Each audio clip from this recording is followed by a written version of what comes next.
si Jordan Paul Pandaki, graduate ng BS IT ng STI Southwoods.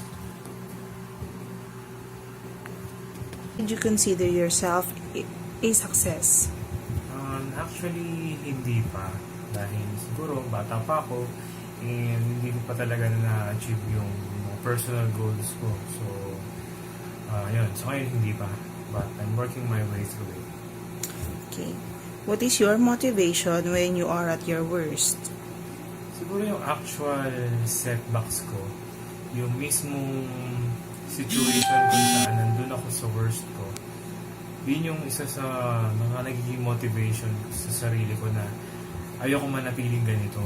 Gusto kong magbago. Gusto kong mag-improve yung current na situation ko. And from there, I learn from my mistakes.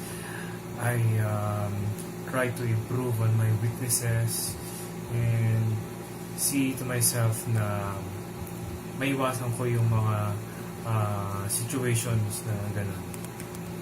Okay. So, how do you organize your time? Siguro una,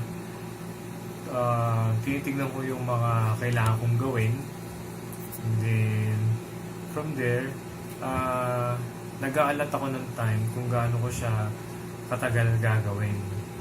So, and nasa character na rin yun yung pagiging punctual na you have to commit yourself kung anong oras ka magsisimula at anong oras ka matatapos. And lastly, what is the characteristic of an STIer? Being an STIer myself, doon ko natutunan na wala sa pagiging matalino talaga ang lahat, kundi nasa character, nasa attitude, kung gaano ka magsisipag, kung gaano ka magsusumikap na gawin yung mga task na binibigay sa inyo ng mga professor ninyo. Yun yung isang malaking bagay na natutunan ko nung nag-aaral ako sa STI. Alright. Thank you. Thank you. Bye-bye.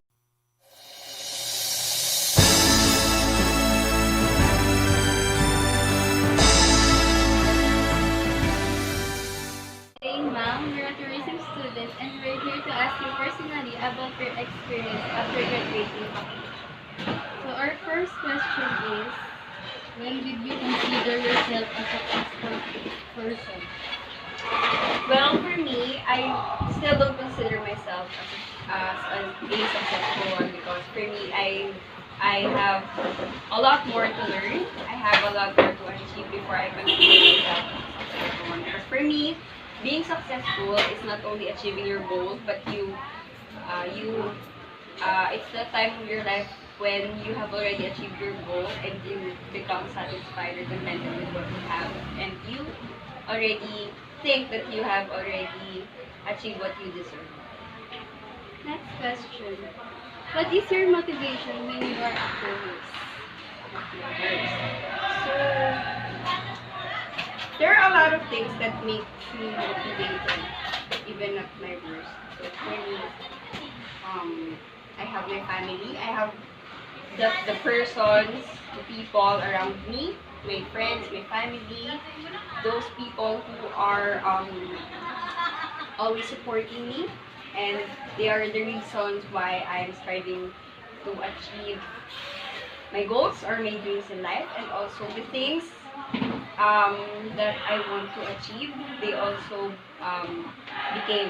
become as part of my motivation, and of course, the last but not the least, or the most important, is God. Because for me, I know that even though whenever I'm at my best or at my worst, I know that God will still always be with me. Next question. How do you organize your time? Well, it's somehow people nowadays find it so hard to organize and to manage their time. But for me, I would suggest, if you want to organize your time, the first thing that you have to do is you have to have your own planner, daily planner. So there you will write your activities or future plans for the coming days. And As part of organizing or managing your time, I would suggest that in organizing the activities that you have to do, first is you have to consider the urgency and the importance. So the importance meaning if it is less important or more important, or does it require to be done urgently, or it would still take a lot of time. So you have to consider those things. Next question. What is the characteristic of an STI? Well, according to our STI Kim, yeah, so aim high with STI. So the first thing that an STI should have, the characteristic that we should have is to have a high goal in life. So we have to have specific goal or target or aim in life, and you have to strive to achieve it. So there. Last question. Tips or advice to all STI students? Um, well, as part of being a student, aside from aiming high and striving to achieve your goals, you should also have fun. And um, for me, you if you want to be at your best, you shouldn't do it alone. You know what I'm saying. You should not be you should not have the mindset that I would do it alone. I would be the best alone. So what you have to do is you have to learn to be team oriented. So you should be working with people, because in the future, if you're graduated and luckily you will have your own jobs or your own businesses, what you have to do also is to mingle with other people and work with them. So that's what you have to work with you guys. Have fun. Sorry. Thank you, Prof. Thank you. Thank you. Thank you.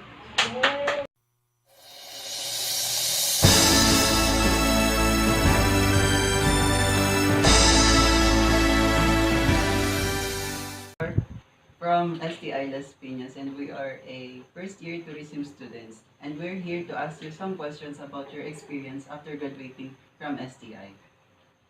So here is our number one question. When did you consider yourself as a successful person? I consider myself successful the day I've graduated and the day that I've got my first job. The feeling is really unexplainable. There's joy, sadness, etc. But the most memorable for me is the day I started to know Jesus. As of now, the feeling is still extraordinary. So here's our next question. What is your motivation when you are at your worst? What keeps me motivated is my family. I myself is an introvert person, but I still need to face the world, not just for them, but also with God. Because what keeps me going is Him, the source of my strength. How do you organize your time? Every day when I wake up, I pray, thanking Him for another beautiful day. Because it is really uplifting when you talk to Him knowing that He's here to support you every day. So I wanted to tell you always thank Him for the little things or the smallest things that He has done for us. Next, my daily routine. Before going to work, I eat eating breakfast, brushing my teeth, taking a bath.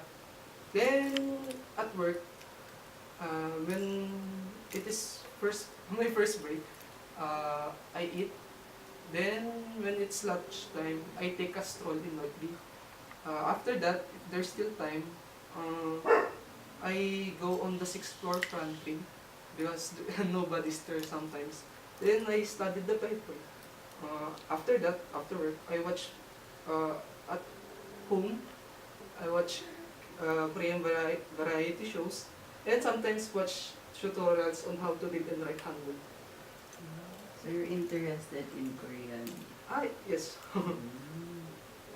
Maybe someday I get to go travel. So next question is, what is the characteristics of an STIer? For me, we always never lose hope. we still strive for success. So before we end our conversation, sir, can you give us some advice to all STI students on how to motivate themselves? Infuse your life with actions. Don't wait for it to happen. Make it happen. Sir, we learned a lot from your answers. Thank you.